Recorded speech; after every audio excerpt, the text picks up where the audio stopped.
This is Igbo Area TV. Hello. Gabonese President Omar Bongo reportedly found to be an Igbo man. Gabonese President Omar Bongo reportedly found to be an Igbo man. Indications have emerged that the president of Gabon, Bongo Ondimba, is a Nigerian of the ethnic Igbo stock.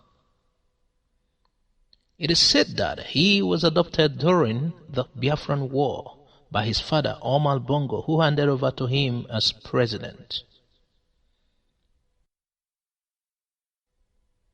This development was confirmed in a court in western France, as a member of the family of the Omar Bongo was allowed to view the birth certificate of Ali Bongo, following accusations that he lied about his country of origin.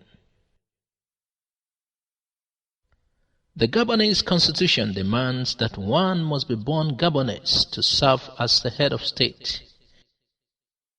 But French investigative journalist Pierre Pin alleged in a recent book that the president was actually a Nigerian and was adopted during the Biafran War in the late 1960s.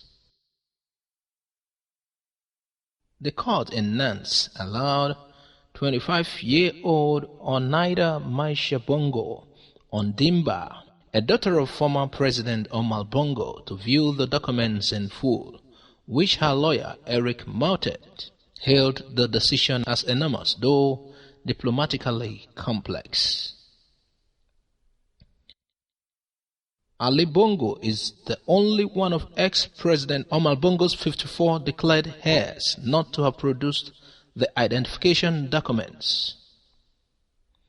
He claimed he was born in Brazzaville in 1959, former capital of French Equatorial Africa. The Nantes Civil Registration Center is responsible for all birth certificates of people born in French Equatorial Africa up to 1960, when the former colonial countries in the region gained independence to become Gabon, Congo, Chad, and the Central African Republic. Thanks for listening to Igbo Area TV. Please subscribe to our channel for more updates. God bless you and bye for now.